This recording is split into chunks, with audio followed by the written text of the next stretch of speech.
अब मैं आपको क्या बोल रहा हूं, ध्यान से सुनना मेरी बात, है ना, क्या बोल रहा हूं इस पे फोकस करना। अब हमारा एक चैप्टर है एग्रीगेट डिमांड एग्रीगेट सप्लाई।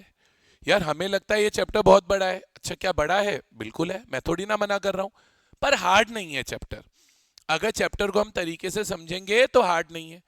तो मैं कोशिश कर रहा हूं कि एक समराइज्ड वे में इस चैप्टर को रिवाइज कर लें।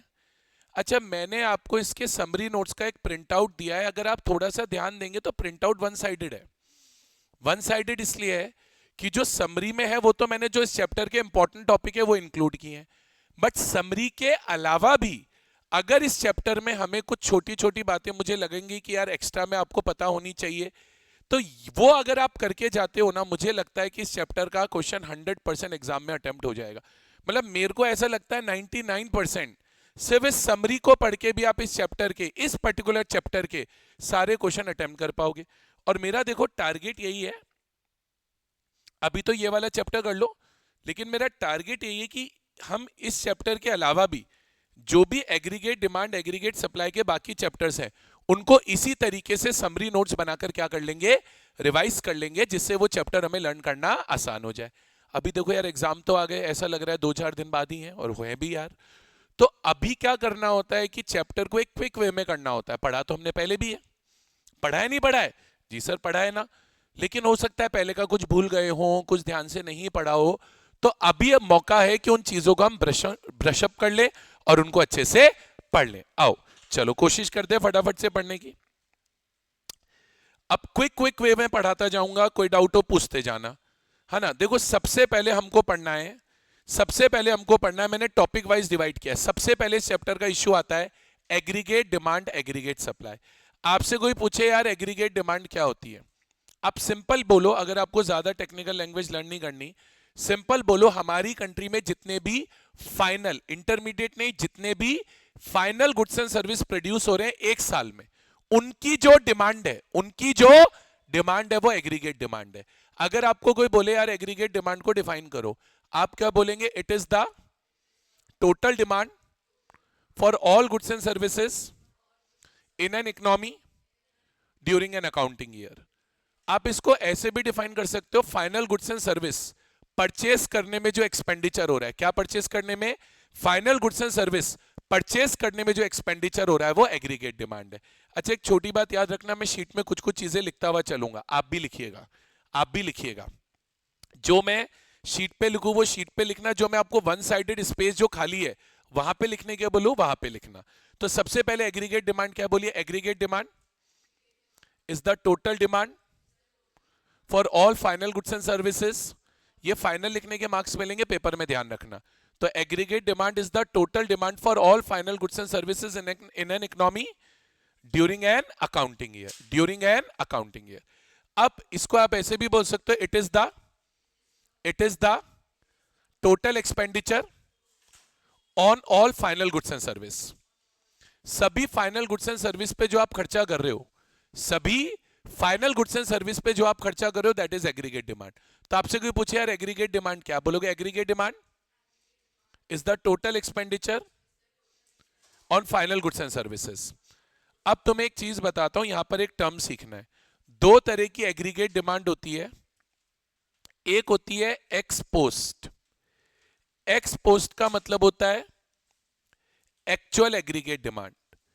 तो जो हम ये एग्रीगेट डिमांड का कॉन्सेप्ट पढ़ते हैं वो किनीजियन थ्योरी के अकॉर्डिंग पढ़ते हैं। हम ये जो एग्रीगेट डिमांड का कॉन्सेप्ट पढ़ते हैं वो किनीजियन थ्योरी के अकॉर्डिंग पढ़ते हैं। किनीजियन थ्योरी में हम कभी भी एक्स पोस्ट यानी एक्चुअल एग्रीगेट डिमांड को कंसिडर नहीं करते हैं। समरी नोट्स में ये सब लिखते हुए चलिए, हम कभी भी एक्चुअल एग्रीगेट डिमांड को कंसिडर नहीं करते हैं। किनीजियन थ्योरी में हमेशा एक्स एंटे एग्रीगेट डिमांड कंसिडर होती है। एक्स एंटे का क्या मतलब होता है? प्लान्ड एग्रीगेट डिमांड कंसिडर होती है। ठीक है, तो देखो अब मैंने क्या समझाया, मैंने आपको क्या समझाया। अगर आपसे कोई पूछेगा, अगर आपसे कोई पूछेगा एग्रीगेट डिमांड क्या है, तब क्या बोलेंगे? Aggregate demand is total demand for all final goods and services. फिर आप ये बोलोगे it is the total expenditure on final goods and services. फिर आप बोलोगे aggregate demand is planned aggregate demand, that is x एंटे। It is not ex post, ex post means actual. तो मैं आपको जो यहां ये एग्रीगेट डिमांड पढ़ा रहा हूं, ये प्लान्ड एग्रीगेट डिमांड है, ना कि एक्चुअल एग्रीगेट डिमांड है। ये समझ में आया? मार्क्स किसके लिखेंगे मिलेंगे? फाइनल वर्ड लिखने के मिलेंगे। एग्रीगेट डिमांड में सिर्फ फाइनल गुड्स एंड सर्विसेज को देखा जाता है, इंटरमीडिएट गुड्स एंड सर्विसेज को नहीं देखा जाता। यहां तक आया? अच्छा, अब अगला आता है यार एग्रीगेट डिमांड के कंपोनेंट्स क्या होंगे। पहले मैं आपको एग्रीगेट डिमांड के ना कंपोनेंट्स बता रहा हूं, है ना। अगर आप एग्रीगेट डिमांड के कंपोनेंट्स में जाओगे, एग्रीगेट डिमांड के कंपोनेंट्स में, तो देखो पहले मैं तुम्हें एक चीज समझाता हूं। एक्चुअल में तीन तरह की इकोनॉमी होती है। कौन सी तीन तरह की इकोनॉमी होती है? Two sector economy, three sector economy, two sector economy, three sector economy और फोर सेक्टर इकोनॉमी। आप जानते हो तीन तरह की इकोनॉमी होती है। कौन कौन सी इकोनॉमी होती है? टू सेक्टर इकोनॉमी होती है, थ्री सेक्टर इकोनॉमी होती है और फोर सेक्टर। अब आप पहले ये समझो, two sector economy consist of household sector and producer sector. Three sector economy consist of household sector, producer sector, government sector. Four sector economy consist of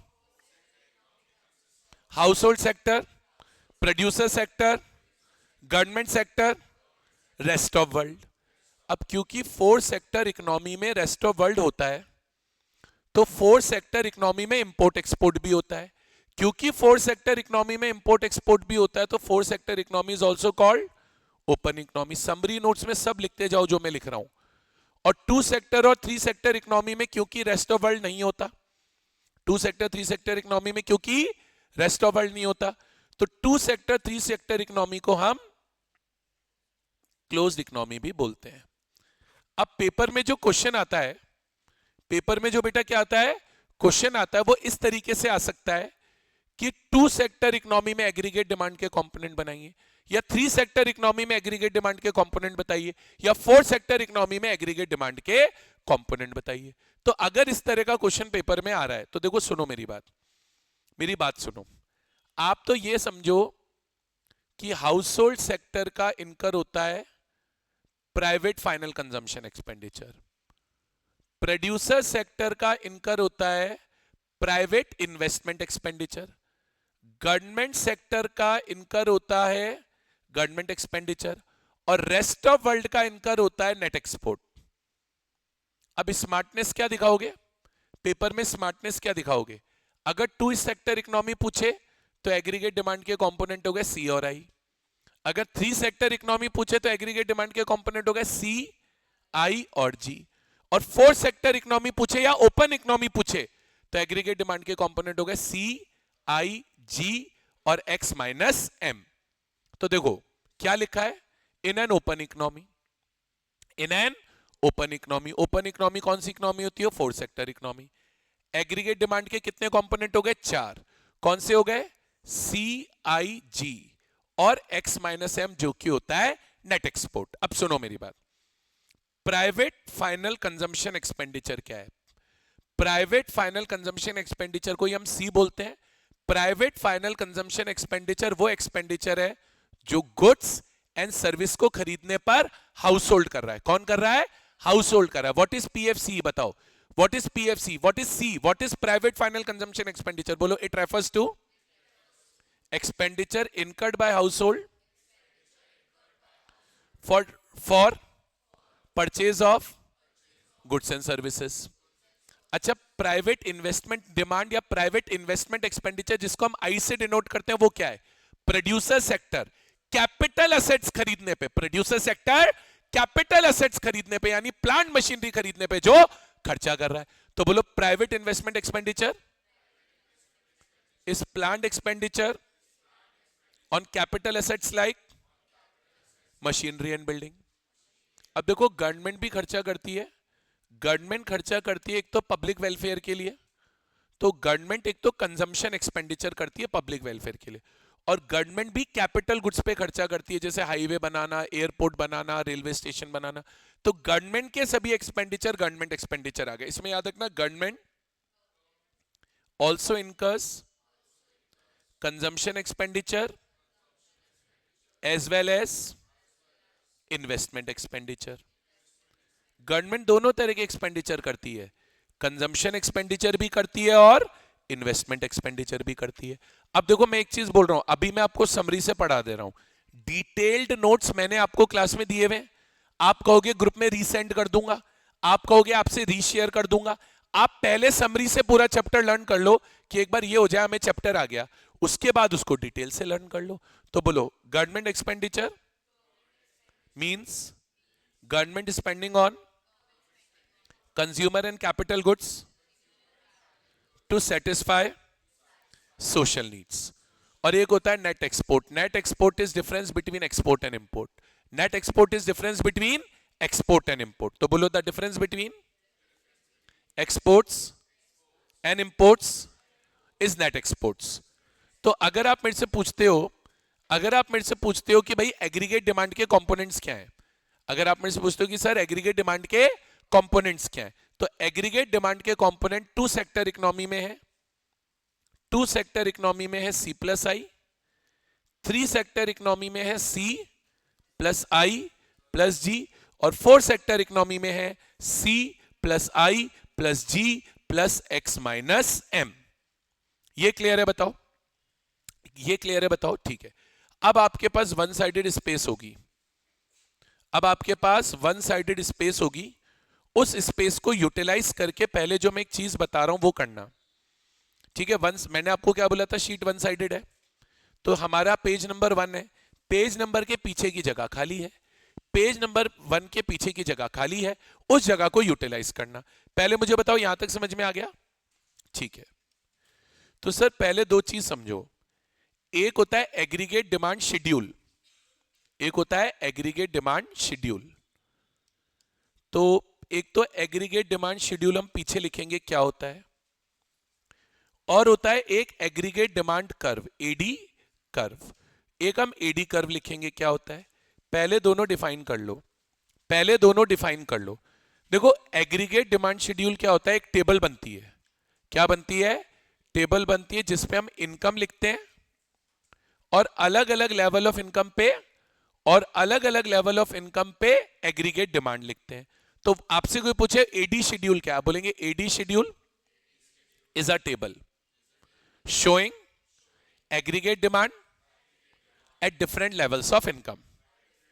बोलो what is AD schedule, बोलिए। It is a table, it is a table showing aggregate demand, showing aggregate demand at different levels of income. तो AD schedule एक table है जो aggregate demand show करती है eight different levels of income. अच्छा, what is AD curve? आपने एक AD schedule बनाया, जैसे मैं एक एडी शेड्यूल बनाता हूं, मान लो मैंने माना इनकम 0 है, 20 है, 40 है, 60 है, 80 है, 100 है, 120 है, और मैंने एग्रीगेट डिमांड मानी मानो 30 है, 35 है, 40 है, 45 है, 50 है, 55 है, 60 है। तो अब ये जो मैंने टेबल बनाई, ये टेबल क्या है, ये टेबल क्या है, ये टेबल ही बच्चों एडी शेड्यूल है, ये टेबल ही बच्चों क्या है, एडी शेड्यूल है। तो आपसे कोई पूछे एडी शेड्यूल क्या, बोलोगे AD schedule is a table showing aggregate demand at different levels of income. Income को डिनोट हमने वाई से कर दिया, एग्रीगेट डिमांड तो एडी होता ही है। अच्छा, आपने ये जो शेड्यूल बनाया, अब इसका अगर आप ग्राफिकल प्रेजेंटेशन करोगे तो उस ग्राफिकल प्रेजेंटेशन को क्या बोलेंगे, एडी कर्व। तो व्हाट इज एडी कर्व, बोलो it is a graphical presentation, it is a graphical presentation of AD schedule. AD schedule का अगर आपने ग्राफिकल प्रेजेंटेशन कर दिया, ये अपने को पीछे लिखना है, अभी मैं रुक जाऊंगा 2 मिनट 3 मिनट, आप इसको आराम से नोट डाउन करना, मुझे कोई हड़बड़ी नहीं है, आप इसको आराम से नोट डाउन करना। अभी इसको समझो, हम पूरा चैप्टर पढ़ने वाले हैं, पूरा चैप्टर एक एक टॉपिक पढ़ा दूंगा वापस, देखते जाओ बस। तो it is a graphical presentation of AD schedule. अब देखो एडी कर्व कैसे बनाओगे, बनाना सीख लो। हमें एक्स एक्सिस बनाना है और हमें वाई एक्सिस बनाना है। ये तो आप सब जानते हैं कि ये वाला एक्सिस एक्स एक्सिस है, ये वाला एक्सिस वाई एक्सिस है। ये पॉइंट ऑफ ओरिजिन है 0 है। यहां पर इनकम आती है एक्स एक्सिस पर और वाई एक्सिस पर आता है एग्रीगेट डिमांड। अब थोड़ा ध्यान दो, 0 इनकम पे एग्रीगेट डिमांड 30 है, 0 इनकम पे एग्रीगेट डिमांड 30 है, तो ये मेरा 30 है। तो एग्रीगेट डिमांड कर्व इस तरीके से कुछ बन जाएगा। ये मेरा एडी कर्व है, खत्म। ये मेरा एडी कर्व है, खत्म। कोई ज्यादा माथापच्ची पालनी नहीं है, इतना सा डायग्राम है। अब इस डायग्राम को देख के 2-3 बातें समझनी है। सबसे पहले ये समझना है, AD curve will not start from point of origin. AD is not 0 at 0 level of income. दूसरा ये समझना है, AD is an upward sloping curve which shows Y में और एडी में पॉजिटिव रिलेशन है। So as the Y will increase, AD will increase. और जो सबसे इंपॉर्टेंट पॉइंट है, बोले इनकम अगर बढ़ रही है, जैसे मेरी इनकम कितने से बढ़ रही है, 20, 40, 60, 80, 100, 120, इनकम तो बढ़े जा रही है, पर जितनी इनकम बढ़ रही है उतनी डिमांड नहीं आ रही। वो इसलिए होता है जब आप हायर लेवल ऑफ इनकम्स पे जाते हैं तो क्या होता है, कुछ पार्ट आदमी सेव करता है। जैसे आप देखोगे तो जब इनकम 0 भी थी तब भी 30 की डिमांड आ रही थी, मतलब यहां पे इनकम से ज्यादा डिमांड है, यहां पर भी इनकम से ज्यादा डिमांड है, यहां पे इनकम और डिमांड बराबर हो गई। पर अब आगे जाके क्या हुआ, इनकम तो ज्यादा है, डिमांड कम है, मतलब होगा क्या, पहले आप ये बोलो, वाई में और एडी में पॉजिटिव रिलेशन होता है। As the Y increases AD will also increase, but higher level of incomes पर part of income goes into savings. ये बात याद रखोगे तो देखो अपने को समरी में क्या क्या ध्यान रखना है। पेपर में एडी कर्व के ऑब्जर्वेशंस बड़ा पूछता है, पेपर में एडी कर्व के ऑब्जर्वेशंस बड़ा पूछता है। तो सबसे पहले तो आप ये समझो, एडी कर्व की पॉजिटिव स्लोप होती है। पॉजिटिव स्लोप मतलब ये अपवर्ड स्लोपिंग होता है। अपवर्ड स्लोपिंग होने का क्या मतलब है, as the income increases AD also increases. Income increase होगी तो एडी भी इंक्रीज होगा, ठीक है। अच्छा, ऑटोनॉमस कंजम्पशन, ऑटोनॉमस कंजम्पशन को हम डिनोट करते हैं सी बार से।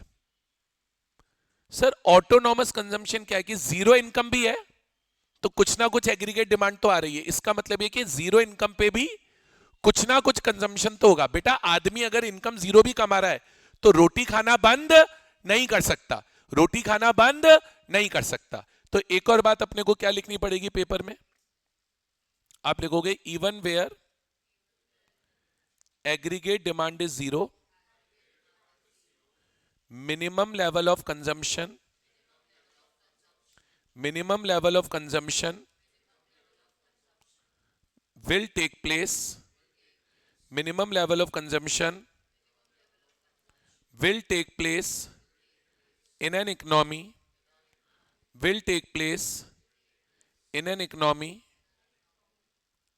which is necessary for, which is necessary for survival, जो सर्वाइवल के लिए नेसेसरी है। तो वो बोल रहा है even where minimum level of consumption, even where AD 0, even where AD 0, कोई फर्क नहीं पड़ता, मिनिमम लेवल ऑफ कंजम्पशन तो होना ही होना है। क्यों होना है, क्योंकि वो नेसेसरी होता है सर्वाइवल के लिए। और ये मिनिमम लेवल ऑफ कंजम्पशन कहां से होगा, ये मिनिमम लेवल ऑफ कंजम्पशन कहां से होगा, तो आप बोलोगे this minimum level of consumption, this minimum level of consumption takes place from, कहां से होगा बताओ, from या तो सेविंग से करोगे, या तो सेविंग से करोगे, इनकम 0 है तो पैसा कहां से आएगा, या तो सेविंग से आएगा या बोरोइंग से आएगा, मानते हो। तो इसीलिए एग्रीगेट डिमांड 0 नहीं है। पेपर में पूछे why can not aggregate demand be 0, paper में पूछे why can not aggregate demand be 0, बोले एग्रीगेट डिमांड 0 क्यों नहीं हो सकती? तो आप बोलोगे even where AD is zero, minimum level of consumption will take place in an economy which is necessary for survival. This minimum level of consumption takes place from saving and borrowing. Therefore, AD cannot be zero. ठीक है. अच्छा, अब ये एक point है, ये आपको consumption curve पढ़ाने के बाद बताएंगे. क्या पढ़ाने के बाद बताएंगे? Consumption curve. तो एक बार क्विक समरी करते हैं, अभी तक क्या क्या पढ़ लिया. सबसे पहले एग्रीगेट डिमांड क्या है? Total demand for all final goods and services in an economy during an accounting year. अब देखो मार्क्स क्या मिलते हैं, फाइनल लिखने के मार्क्स मिलेंगे, अकाउंटिंग ईयर लिखने के मार्क्स मिलेंगे. एडी के कितने कंपोनेंट है? देखो 2 सेक्टर, 3 सेक्टर, 4 सेक्टर तो क्वेश्चन में पढ़ लो. अपने को तो याद रखना एडी के 4 बच्चे हैं, सी है, आई है, जी है, एक्सएम है. एडी कर्व की ऑब्जर्वेशन याद रखो, as income increases AD increases, positive relation है. अगर इनकम एडी जीरो भी है, अगर इनकम जीरो भी है तो भी एडी जीरो नहीं होगा. रीजन हमने डिस्कस कर लिया, पैरेललिज्म पे हम बात करेंगे. और उसके अलावा क्या याद रखोगे? उसके अलावा क्या याद रखोगे? उसके अलावा ये याद रखोगे कि एडी शेड्यूल क्या होता है? It is a table showing AD at different levels of income. AD curve क्या होता है? It is a graphical presentation of AD schedule. थोड़ा सा एक डायग्राम बना के अपन ने प्रैक्टिस कर लिया, अभी करो आप प्रैक्टिस और स्केल से बनाओ डायग्राम, फ्री एंड ड्राइंग नहीं होगी. अब तो एग्जाम के लिए हम पढ़ रहे हैं. और एक ये लाइन अपनी याद रखो, समझ में आती है बात? I am waiting. One sided space में आधा ही पेज कंज्यूम होना चाहिए ये लिखने में, बचा हुआ आधा पेज आपको बचा के रखना है, बचा हुआ आधा पेज आपको बचा के रखना है. ठीक है, चलिए. यहां तक समझ में आता है सभी बच्चों को? बहुत बढ़िया. आप ये बनाइए, फिर हम लोग आगे बात करते हैं, है ना. मैं साइड में हो गया हूं ताकि आप ये लिख पाए. जब आप ये लिखेंगे तब हम आगे अप्रोच करेंगे.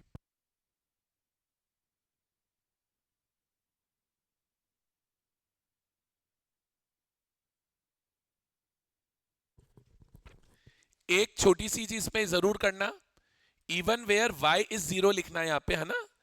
Even where y is zero. अगर इनकम जीरो भी है तो भी एडी जीरो नहीं होता, क्योंकि इकोनॉमी में कुछ मिनिमम लेवल ऑफ कंजम्पशन होता है. तो even where y is equal to zero, minimum level of consumption will take place in an economy which is necessary for survival. This minimum level of consumption takes place from saving या borrowing. इसीलिए आप बोलोगे therefore aggregate demand cannot be zero.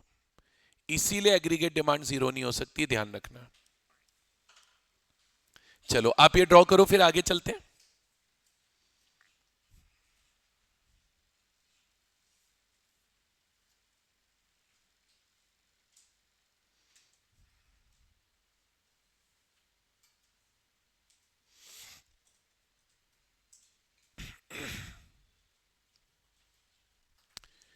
Diagram free hand drawing मत करिए, अब practice कर लीजिए कैसे बनाना है. एक्स एक्सिस पे इनकम आती है, वाई एक्सिस पे एग्रीगेट डिमांड आता है. जीरो इनकम पे भी कुछ एग्रीगेट डिमांड होती है, इसलिए एग्रीगेट डिमांड कर्व जीरो से स्टार्ट नहीं होता है. Aggregate demand upward sloping curve होता है, क्योंकि वाई में और एडी में पॉजिटिव रिलेशन होता है. समझ में आ गया सबको? चलो अब एग्रीगेट सप्लाई पर बात करेंगे. जैसे एग्रीगेट डिमांड पर बात हुई, वैसे ही एग्रीगेट सप्लाई पर बात करेंगे. पहले आप ये लिखोगे, मैं वेट करूंगा आपके लिए आराम से. ये वाला लिखा हमने सबने? लिख लो, मैं रुका हुआ हूं.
पहले बताओ ये आ गया सब बच्चों को?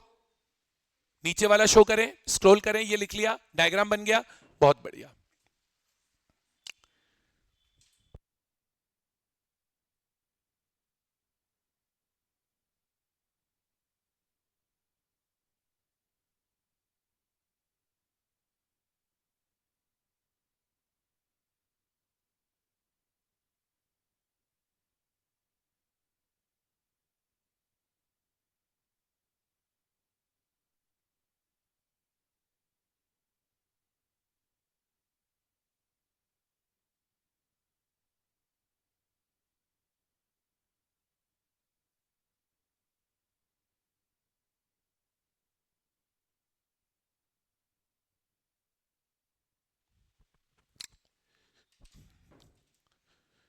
इसको आप लोग लिखेंगे तो मैं आगे पढ़ाऊंगा, और हाफ पेज में खत्म करिए ताकि रिमेनिंग हाफ पेज के अंदर हम एएस के नोट्स बना पाए।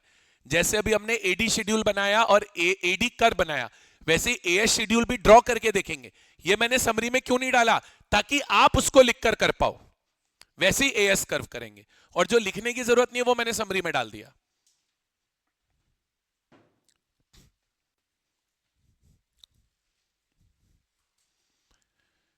ये लिखा हम लोगों ने, वेरी गुड। बाकी स्टूडेंट्स भी लिखे हैं। शीट का प्रिंट आउट वन साइडेड है, सभी समरी नोट्स का प्रिंट आउट मैं वन साइडेड ही दूंगा आपको। जो भी क्लास में एक्स्ट्रा रिवीजन कराऊं वो भी साथ में समरी में नोट डाउन करते हुए चल लीजिएगा, ठीक है?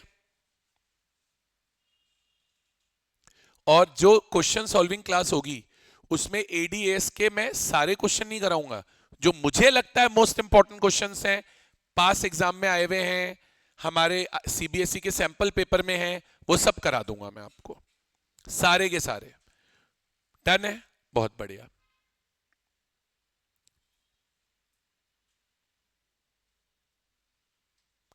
आपसे कोई पूछेगा पेपर में एडी जीरो क्यों नहीं होती, जवाब दे दोगे?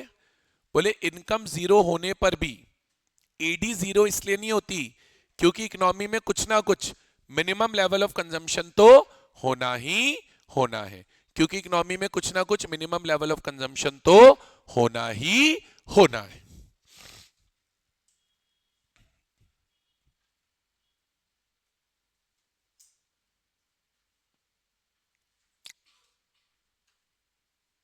ठीक है, return done, done, yes sir, done हो गया, बिल्कुल हो गया, आपने पढ़ा दिया, हमें आ भी गया। अब चलिए आगे बढ़ते हैं। अब आता है सर एग्रीगेट सप्लाई। देखो मैं आपको सच बता दूं, पहले तो याद रखो एग्रीगेट सप्लाई हमेशा नेशनल इनकम के बराबर होती है। पहले तो याद रखो एएस और वाई बराबर होते हैं, एएस और वाई हमेशा बराबर होते हैं, एएस और वाई हमेशा बराबर होते हैं। अब सुनो मेरी बात, एएस और वाई बराबर होते हैं, वाई का फॉर्मूला क्या होता है? इनकम क्या होती है? कंजम्पशन। भाई आप इनकम आएगी तो इनकम को क्या करोगे? कंज्यूम और सेव। तो income is consumption plus saving. इसलिए एएस का भी एक फॉर्मूला होता है कि AS is equal to C plus S.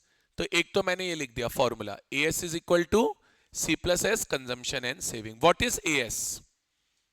Sir एक साल में हमारी कंट्री में टोटल कितने गुड्स एंड सर्विस प्रोड्यूस किए गए? What is AS? बताओ। AS is the money value of, AS is the money value of total output available for purchase. It is identical to national income यानी Y. AS और Y तो बराबर होते ही है, मैंने आपको बताया। अच्छा बोर्ड पर देखना, एग्रीगेट सप्लाई को एक और तरीके से डिफाइन कर सकते हो, एग्रीगेट सप्लाई को एक और तरीके से डिफाइन कर सकते हो, बोलो it is the flow of goods and services as planned by producers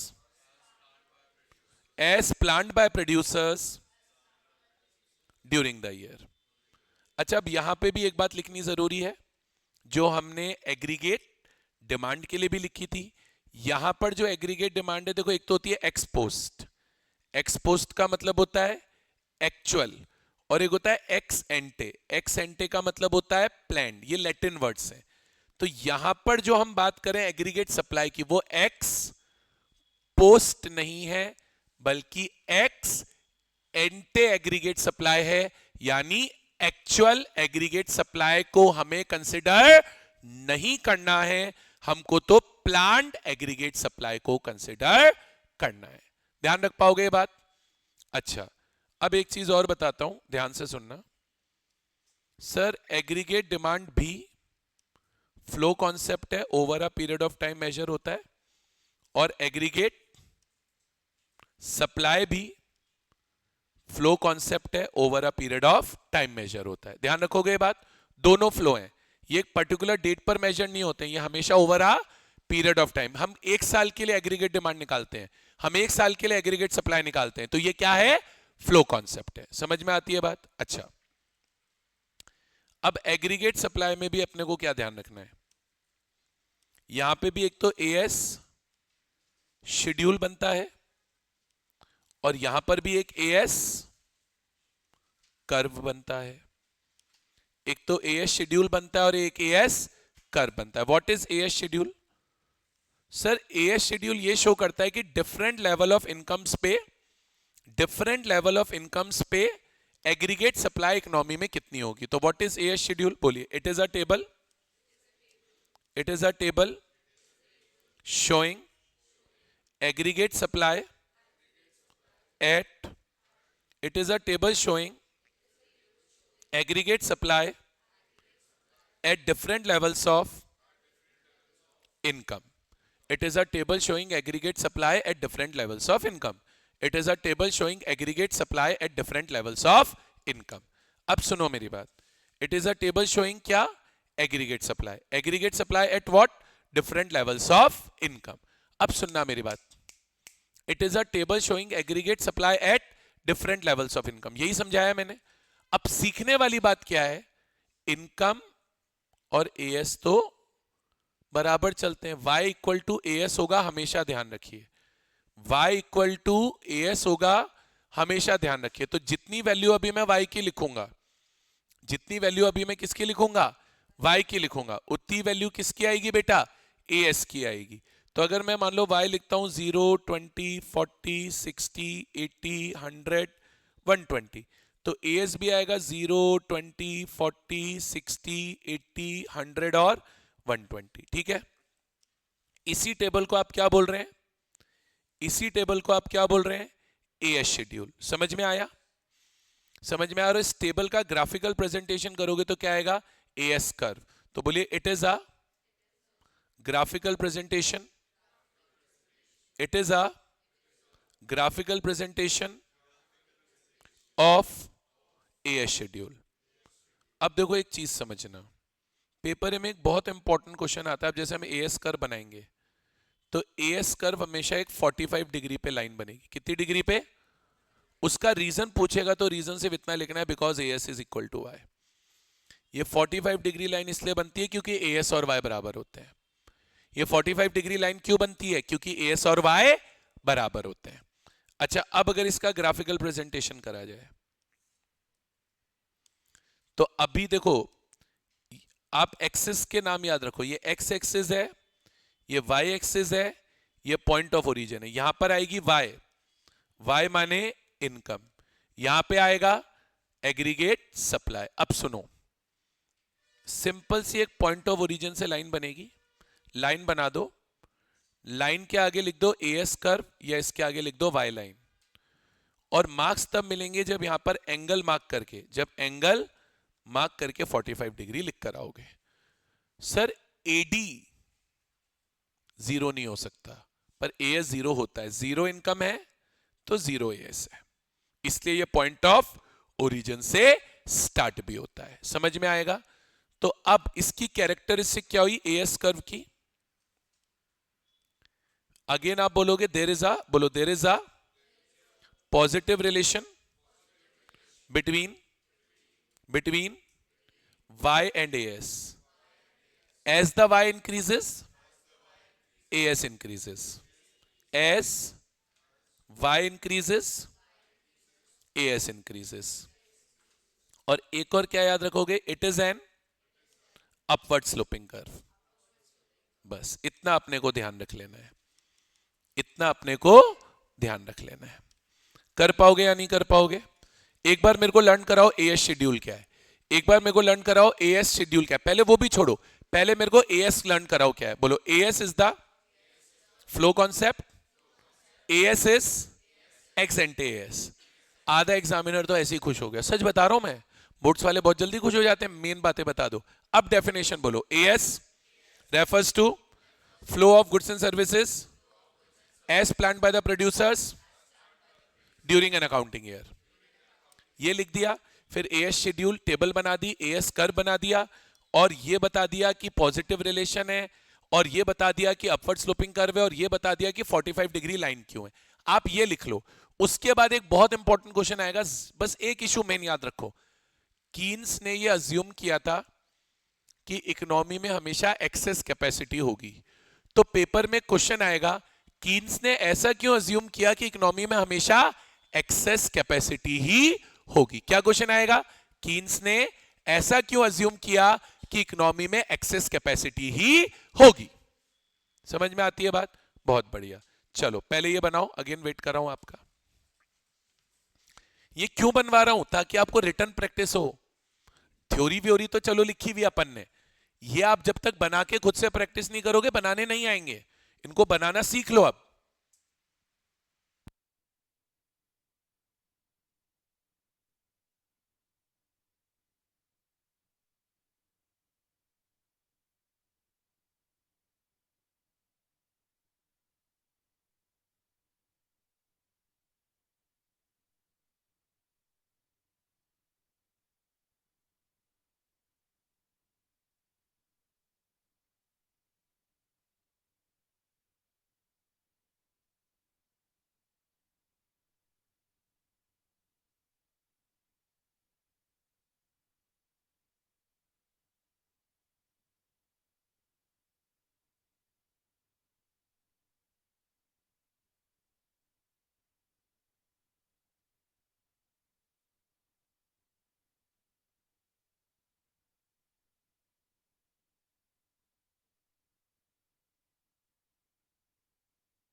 बनाया आपने डायग्राम? डायग्राम बनाने का तरीका समझ लो।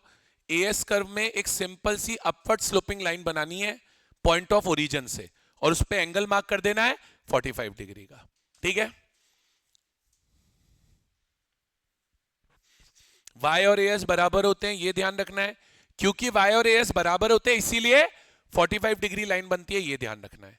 ध्यान रख पाओगे? जी सर।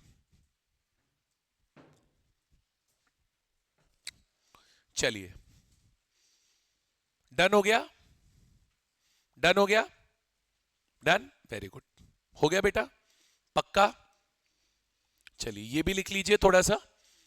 पॉजिटिव रिलेशन होता है वाई और एएस में, वाई इंक्रीज होगा, एएस इंक्रीज होगा, अपवर्ड स्लोपिंग लाइन है, अपवर्ड स्लोपिंग लाइन है। इतना भी अगर अपन ध्यान रखते हैं तो बहुत है।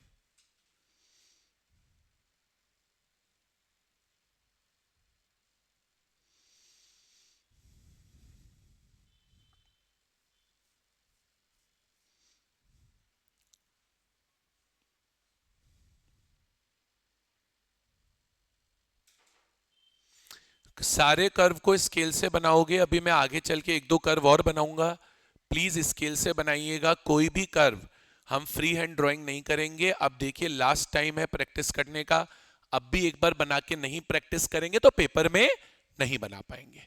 आती है बात समझ में? Yes sir.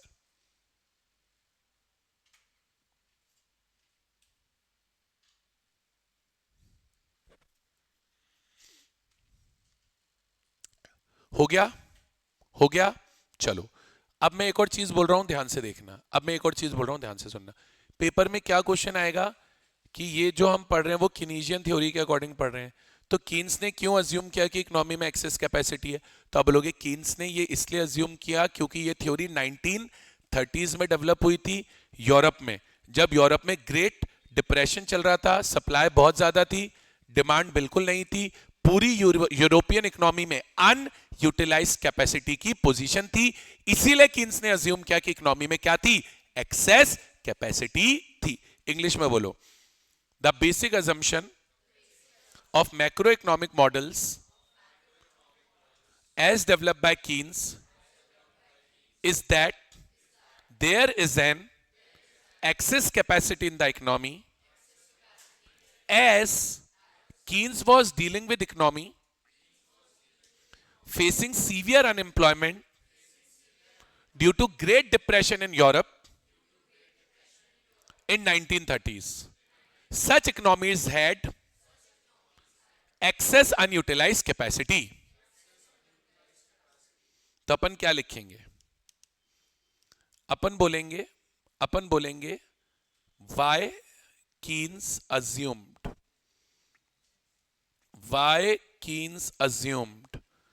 there is an excess capacity. Keynes ने क्यों अज्यूम किया कि एक्सेस कैपेसिटी है?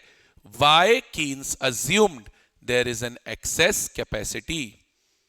Because he was dealing with economies, facing severe unemployment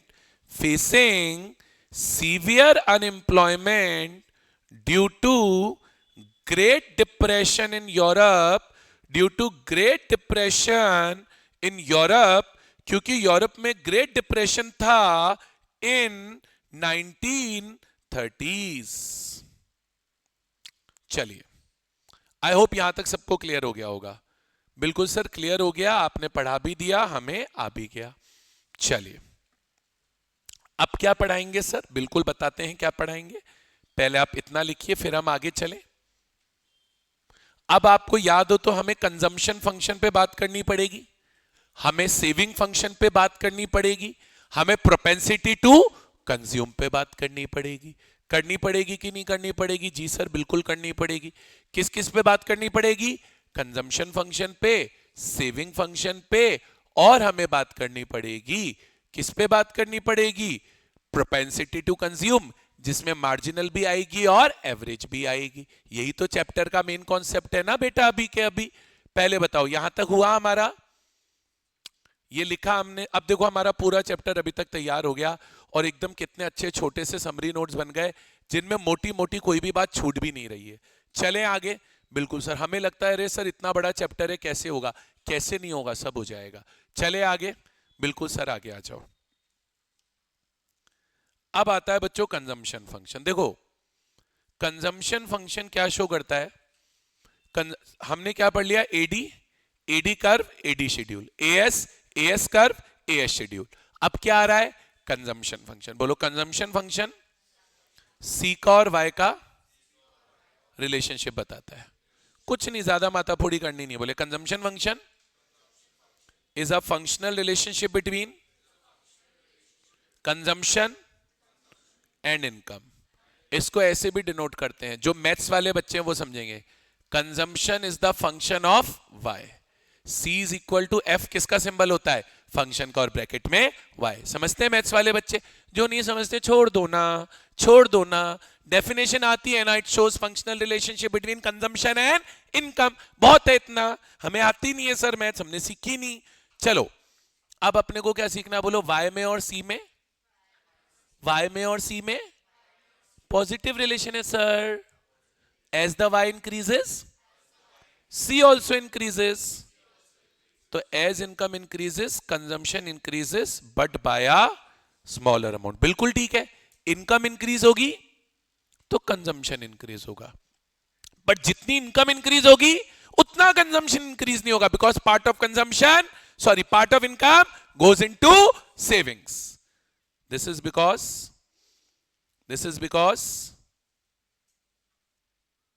part of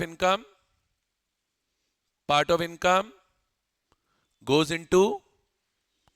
into savings। बताओ, आया नहीं आया? जी सर, आ गया। इसकी इक्वेशन पे ना व्हाइटनर लगा लेना, अपन एक बार ना वापस लिखेंगे। वैसे तो बिल्कुल ठीक लिखी हुई है, लेकिन हम इस तरह की प्रेजेंटेशन नहीं करेंगे, हम कोई और प्रेजेंटेशन करेंगे। अच्छा, पहले बताओ कंजम्पशन फंक्शन क्या है। बोले consumption function shows functional relationship between C and Y. As the Y increases, C also increases.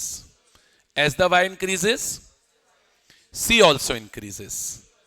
ठीक है, फिर आप बोलोगे as the Y increases, C also increases, but by a smaller amount.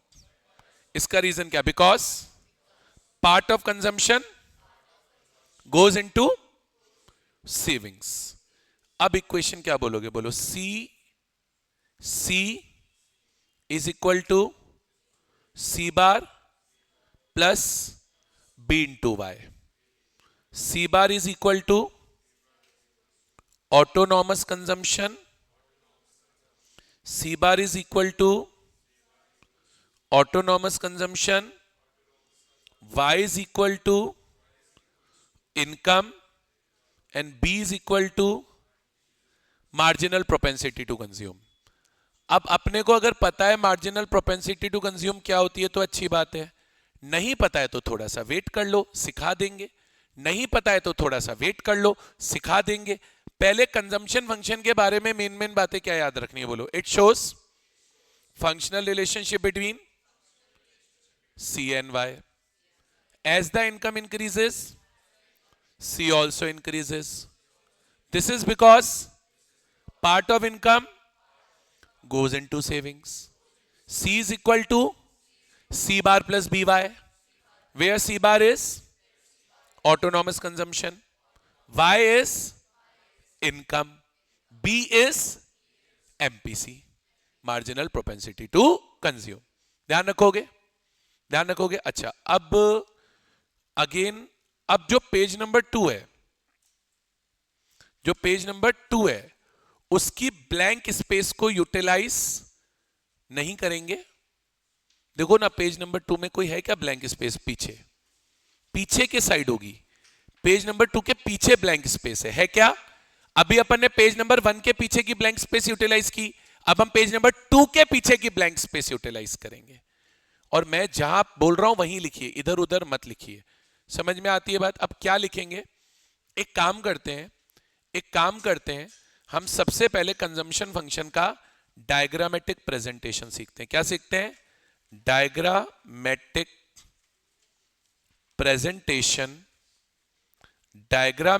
Presentation of consumption function. हम सबसे पहले consumption function का diagrammatic presentation सीखते हैं। थोड़ा सा एक बार पहले तो डेटा देखना।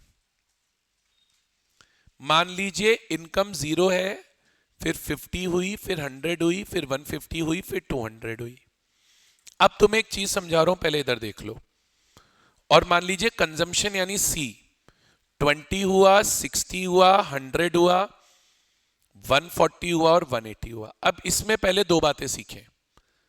सर इनकम 0 भी है तो भी कंजम्पशन हो रहा है, इसका रीजन हमने ऊपर पढ़ लिया। Minimum level of consumption economy में हमेशा होगा, क्योंकि वो सर्वाइवल के लिए नेसेसरी, और वो कहां से होगा? बोरोइंग्स में से होगा या सेविंग्स में से। अब अपने को ये समझना है, C बार यानी ऑटोनॉमस कंजम्पशन क्या है। तो आपसे कोई पूछे ऑटोनॉमस कंजम्पशन यानी C बार क्या है, तो आप बोलेगे it is the minimum consumption, it is the minimum consumption when income is 0। अब उससे ज्यादा इंपॉर्टेंट मेरे लिए एक और चीज है, आपको समझना है ब्रेक इवन पॉइंट। क्या समझना है? Break even point. और इसको मैं अभी डायग्राम में B से डिनोट करूंगा। किससे? B से। सब ब्रेक इवन पॉइंट वो पॉइंट होता है जहां पे इनकम और कंजम्पशन बराबर हो गए। ये है मेरा ब्रेक इवन पॉइंट, ये है मेरा break even point. Break even point कौन सा होता है? जहां इनकम और कंजम्पशन बराबर है, और क्योंकि इनकम और कंजम्पशन बराबर है देयरफॉर सेविंग जीरो है। सेविंग जीरो कैसे हुई? Income is equal to consumption plus saving. अब y और c तो बराबर है, तो s इक्वल टू क्या हुआ? y माइनस सी, पर y और c तो बराबर है, यानी s हो गया जीरो। तो आपसे कोई पूछे ब्रेक इवन पॉइंट क्या, क्या बोलोगे? Break even point? नहीं नहीं नहीं नहीं, शुरुआत से बोलते हैं। आपसे पहले कोई पूछे ऑटोनॉमस कंजम्पशन क्या, आप बोलेंगे it is the minimum consumption when y is zero. आपसे कोई पूछे ब्रेक इवन पॉइंट क्या, आप बोलोगे break even point is that level of income where income and consumption are equal and therefore savings are zero. Break even point पे income consumption बराबर होते हैं, सेविंग जीरो होती है, ये ध्यान रखना है। रख पाओगे ध्यान? डायग्रामेटिक प्रेजेंटेशन कैसे आएगा? Diagrammatic presentation, X axis Y axis, Y axis पे क्या आती है? इनकम आती है, ये जीरो पॉइंट ऑफ ओरिजिन। और यहां पर क्या आएगा? यहां पर आपका एएस आएगा, यहां पे आपका सी यानी कंजम्पशन आएगा। अब देखो, सबसे पहले जीरो इनकम भी तो कंजम्पशन जीरो थोड़ी था। जीरो इनकम पे कितना कंजम्पशन था? 20। तो ये मैंने 20 मार्क कर लिया यहां पर। तो यहां से तो सी कर्व बनेगा। अब कंजम्पशन कर्व भी, कंजम्पशन कर्व यानी सी कर्व, कंजम्पशन कर्व भी क्या बन रहा है? अपवर्ड स्लोपिंग कर्व बन रहा है। कंजम्पशन कर्व भी क्या बन रहा है? अपवर्ड स्लोपिंग कर्व बन रहा है। चलेगा? चलेगा? ये बात समझ में आ रही है? अच्छा, अब आपको बनाना है Y line. y is equal to A S, तो जो ए एस लाइन होगी वही वाई लाइन होगी। ये मैंने वाई लाइन बना दी। अब ये जो वाई लाइन मैंने बनाई है, यानी ए एस मैंने लाइन बनाई है, ये जिस पॉइंट पे इंटरसेक्ट हो रहा है सी और वाई, इस पॉइंट पे y इक्वल टू सी होगा, और यही पॉइंट ब्रेक इवन है। तो मेरे क्वेश्चन में, मेरे थ्योरी में, जब इनकम जीरो थी तो कंजम्पशन जीरो था, जब इनकम 100 थी तो कंजम्पशन 100 था। तो मतलब इस लेवल पर इनकम 100 है और इस लेवल पे कंजम्पशन भी 100 है। समझ में आया नहीं आया? इस लेवल पे इनकम भी 100 है और इस लेवल पे कंजम्पशन भी 100 है। कोई डाउट? कोई डाउट? चलो एक बार इसको पढ़ो, फिर मैं आपको टाइम देता हूं वापस से लिखना। ब्रेक इवन पॉइंट, कोई पूछ ले तो हम बता पाए, कोई पूछ ले तो हम बता पाए। देखो, बोलो, it is the point where consumption is equal to income, C is equal to Y, that is saving is zero.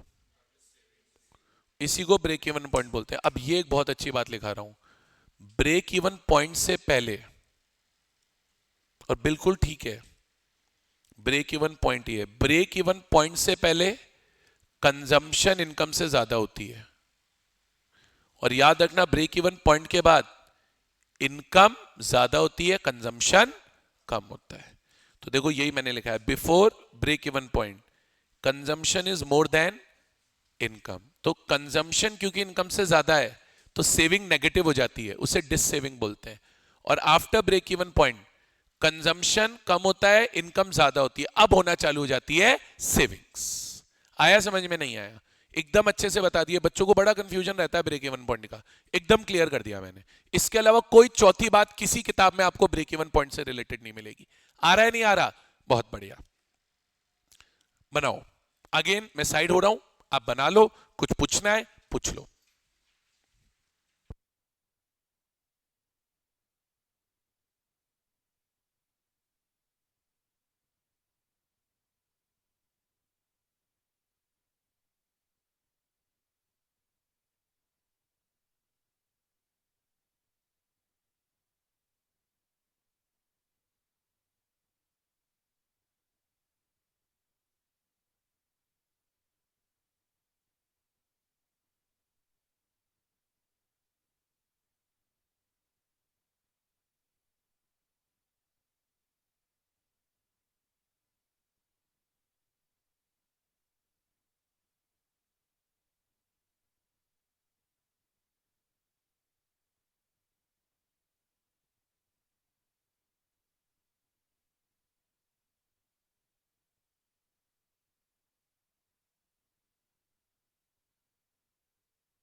ये वाला पार्ट लिखा सबने? थोड़ा सा ऑनलाइन ऑफलाइन में स्क्रॉल करूं? चलो स्क्रॉल करते हैं इसको। छोटा सा डायग्राम है, बनाओ इसको।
हाँ भाई, done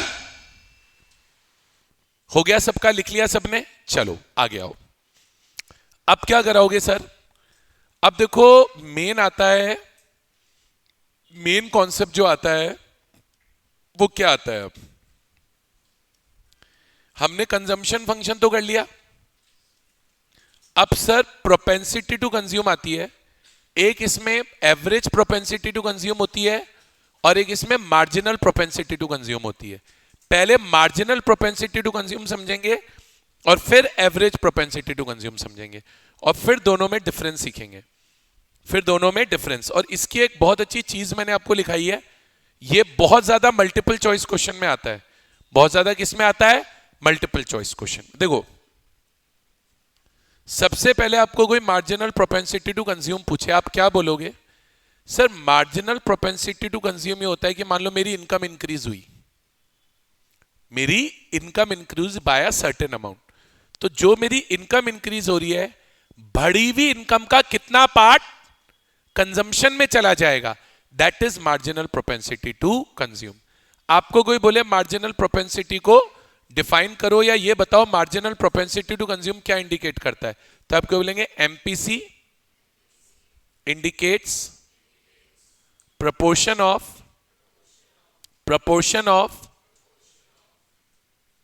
increased income, proportion of increased income that goes into consumption। मेरी बढ़ी हुई इनकम का कितना प्रोपोर्शन, मेरी बढ़ी हुई इनकम का कितना प्रोपोर्शन कंजम्पशन में चला जाएगा। Indicates proportion of increase income, indicates proportion of increased income that goes into consumption। अच्छा, आप इसका फॉर्मूला अगर लिखोगे, फॉर्मूला अगेन देखो, ये वाला मैं थोड़ा सा चेंज कर रहा हूं। वैसे तो ठीक लिखा हुआ है, लेकिन इसको आप ऐसे नहीं लिख के, आप जैसे मैं लिख रहा हूं वैसे लिखो। सर एमपीसी का फॉर्मूला क्या होता है? ऐसे तो फॉर्मूला होता है change in consumption upon change in income, लेकिन it is denoted by denoted by what? It is denoted by delta C upon delta Y, change in income upon change in consumption। अब ये याद रखना, value range, बहुत ज्यादा MCQ आते हैं इससे, बहुत ज्यादा। वैल्यू रेंज, एमपीसी की वैल्यू ऑलवेज बिटवीन 0 and 1 होगी, यानी एमपीसी ग्रेटर देन और इक्वल टू 0 होगा और लेस देन और इक्वल टू 1 होगा। यानी एमपीसी की वैल्यू 1 से ज्यादा नहीं हो सकती और 0 से कम नहीं हो सकती। 0 से कम नहीं हो सकती मतलब एमपीसी नेगेटिव नहीं हो सकता, और एमपीसी की वैल्यू कभी 1 से ज्यादा भी नहीं हो सकती। याद रखना, the value of MPC will always be between 0 and 1। तो आपसे कोई पूछे एमपीसी का मीनिंग बताओ, बोलो it is the ratio of change in consumption and change in income. Formula क्या बोलोगे? Delta C upon delta Y, और वैल्यू क्या बोलोगे? Its value is always between 0 and 1। अच्छा, अब एक बात याद रखना है, एमपीसी हायर होता है फॉर पुअर पीपल या डेवलपिंग नेशंस। इसका रीजन है, डेवलपिंग नेशंस में लोगों की इनकम कम होती है, तो वो ज्यादातर इनकम कंजम्पशन पे खर्च करते हैं, इसलिए उनका एमपीसी हाई होता है। और ये लोअर होती है फॉर रिच नेशन, क्योंकि वहां इनकम ही बहुत हाई है, तो लोगों की हाई इनकम होती है तो वो सेविंग भी थोड़ी ज्यादा करते हैं और कंज्यूम थोड़ा कम करते हैं। ये बात ध्यान रखना, इस पे मल्टीपल चॉइस आपको मिल जाएगा। यहां तक क्लियर है?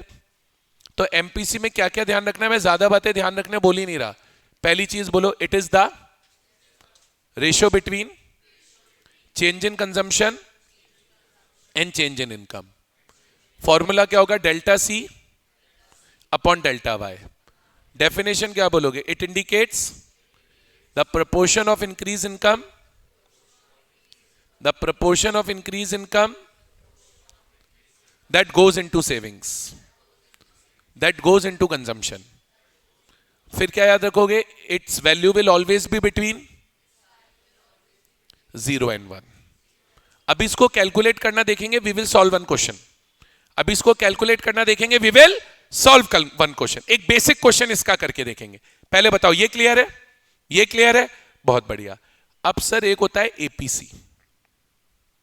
पहले तो याद रखो, पेपर में डिफरेंस पूछ सकता है एमपीसी और एपीसी के, इसीलिए मैंने एक टेबल बना के डिफरेंस भी लिख दिए 3। टेबल बना के 3 नंबर से ज्यादा का सवाल नहीं आएगा। 3 डिफरेंसेस मैंने आपको लिख के दे दिए। 3 नंबर से ज्यादा का सवाल नहीं आएगा, 3 मैंने आपको डिफरेंसेस लिख के दे दिए।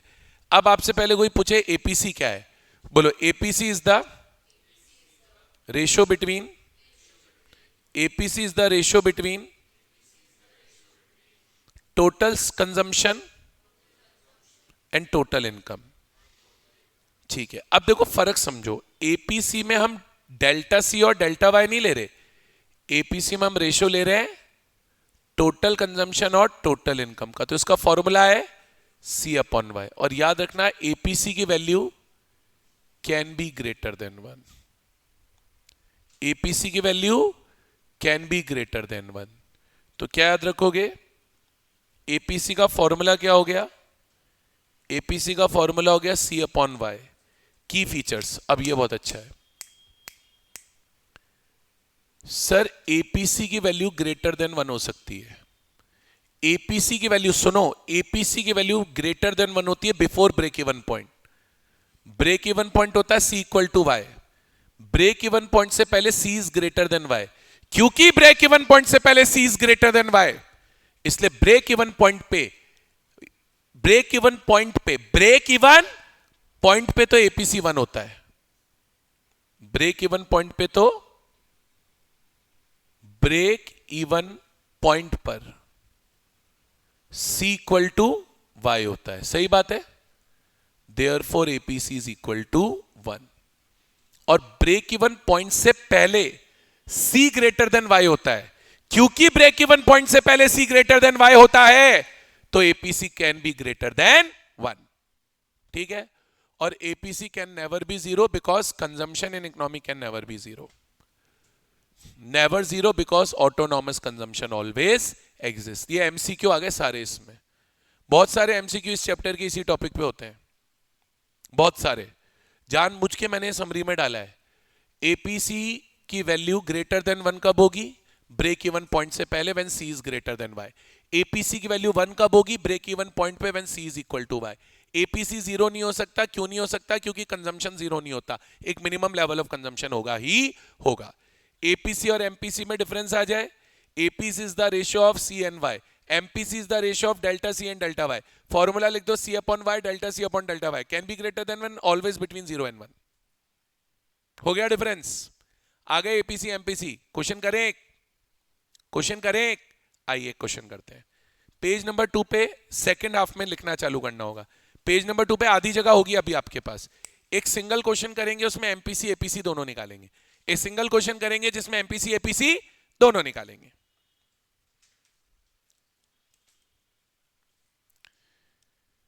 ठीक है, तो अब हम कैलकुलेशन सीख लेते हैं इस क्वेश्चन के जरिए of marginal propensity to consume APC and average propensity to consume APC. सबसे पहले y अज्यूम कर रहा हूं 0, 50, 100, 150 और 200 जो मैंने ऊपर लिया था। c अज्यूम कर रहा हूं 20, 60, 100, 140 और 180।